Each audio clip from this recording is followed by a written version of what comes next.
Hello and welcome to the Tuesday, December 3rd, 2019 edition of Tesla Daily on Official Tesla Podcast. My name is Rob Maurer. Today we're talking about a note from Deutsche Bank on Tesla and Model Y, as well as some news from China, a Lego Cybertruck, and early reports from Musk's trial. Tesla stock held up well today, finishing up 0.4% to $336.20. That compared to the NASDAQ down 0.6%. We'll save the Unsworth and Musk stuff till the end of the episode. I am recording a little bit earlier in the day than normal today, so there's probably still going to be some developments as this happens or later on after publishing. If anything significant happens after publishing, we'll of course get to it tomorrow. So the first thing I wanted to talk about today is an updated analyst note from Deutsche Bank. And the reason I want to talk about this first is because Electrek has also picked up this note, and unfortunately they used a very misleading title on their article covering this updated note from Deutsche Bank. So the key piece of this updated note is centered around Model Y and the delivery timing, speculating that it could potentially be earlier. And this is based on some reports that we had already talked about previously on the podcast from suppliers, but I'll read that quote here.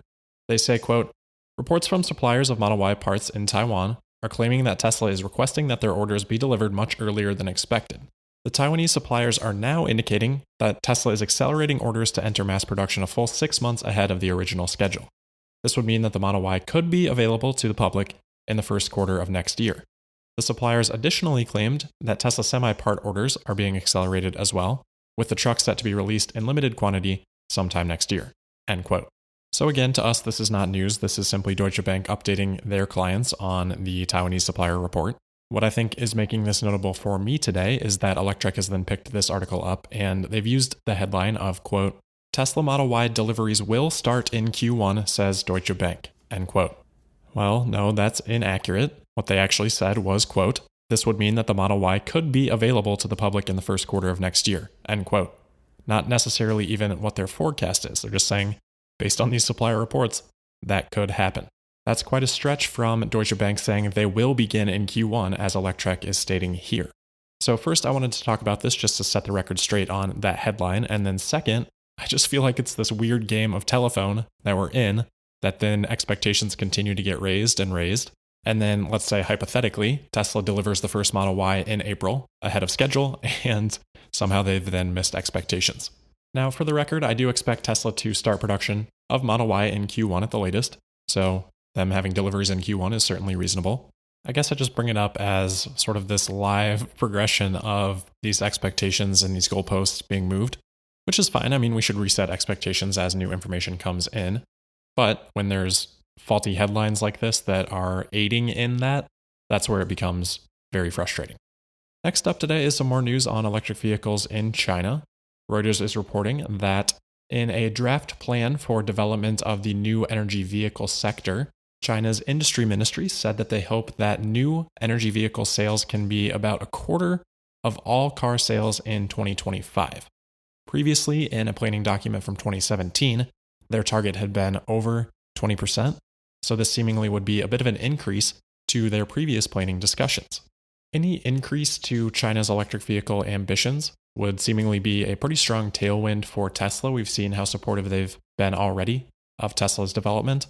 And I don't really expect that to change anytime soon. I think China knows that they have a problem here that needs to be solved and be solved quickly. They recognize that and they're going to do things to make that happen. Even with the great example that Gigafactory Shanghai gave us of that impact, I think that's a tailwind that continues to be underestimated going forward. The other piece that Reuters added to this report was to say, quote, "China is also discussing introducing stricter green car quotas in coming years that would require car makers to produce a certain amount of new energy vehicles," end quote. That alone could be a big boost for Tesla. We've seen impacts like that play out in Europe with the stricter regulations there causing Fiat Chrysler to have to partner with Tesla for emissions credits. Next is just kind of a fun little story here related to the Cybertruck. Some of you may know, but Lego actually has an idea submission section on their website called Lego Ideas, where designers can submit ideas for Lego products.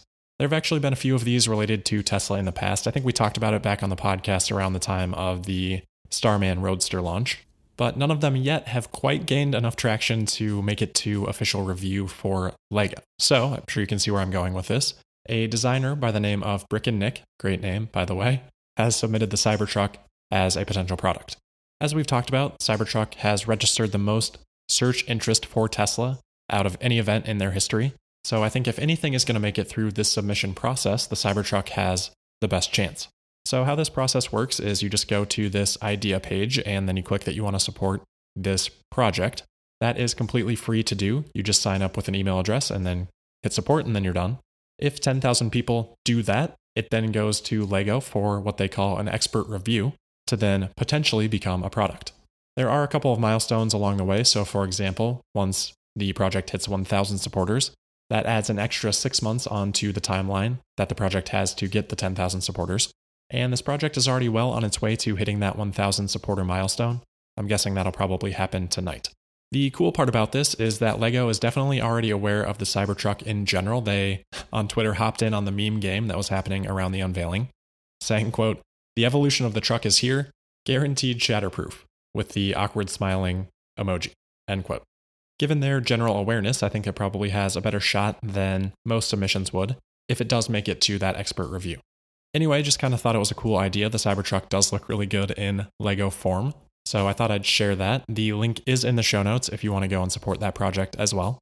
If this were actually to come to fruition, it would definitely be a benefit to Tesla's brand. I mean, who doesn't remember all of their favorite toys that they played with when they were a kid? I'll try to keep an eye on this to see how it progresses. All right, so getting into the Unsworth versus Musk trial. Again, this is sort of unfolding as I'm recording, so I probably don't have the complete set of information yet.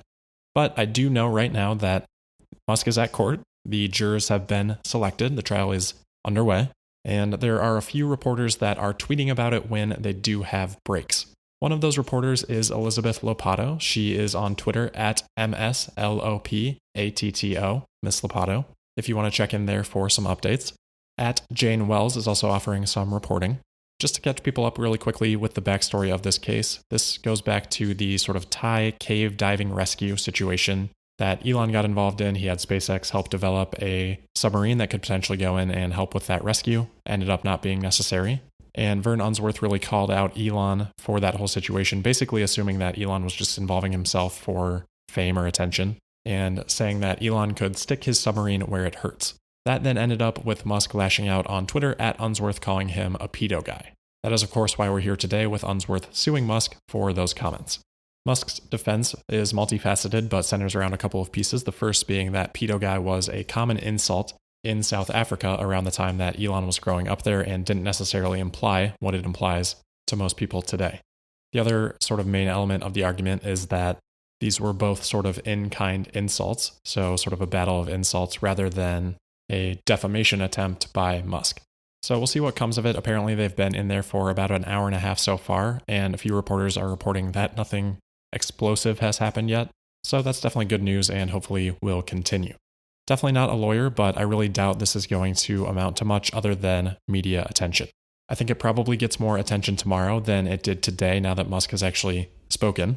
But as long as he doesn't say anything that is particularly noteworthy, then I think there's a pretty good chance that this fades from the center of attention pretty quickly. Last other quick thing to mention today is not necessarily Tesla related, but Larry Page has stepped down as the CEO of Alphabet. Page is, of course, one of the co-founders of Google, which is now parented by Alphabet. In a co-written statement, him and the other co-founder, Sergey Brin, said, quote, "We've never been ones to hold on to management roles when we think there's a better way to run the company.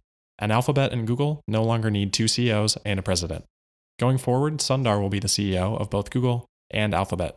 He will be the executive responsible and accountable for leading Google and managing Alphabet's other investment in our portfolios of other bets," end quote. So an interesting development just in the tech world in general, but obviously Larry Page and Elon Musk have a bit of a relationship, with Page reportedly at one point, somewhat famously, pondering aloud, quote, "You know, if I were to get hit by a bus today, I should leave all of it to Elon Musk," end quote, with all of it being Page's money. Despite that, I doubt there would end up being any official connection here between Page and Tesla in the near future. Even with Page stepping down as CEO, I'm sure he'll still be involved in some capacity at Alphabet, and there'd still be a conflict of interest there with Waymo and Tesla's self-driving ambitions. That's where we'll wrap it up for today. Don't forget about the Cybertruck Lego thing if you're interested in that. I'd also encourage you to follow me on Twitter at Tesla Podcast.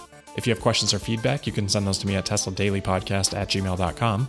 And if you want to support the podcast, you can learn more about doing that at patreon.com/tesladailypodcast. Don't forget to subscribe, and I'll see you tomorrow for the Wednesday, December 4th episode of Tesla Daily. Thank you.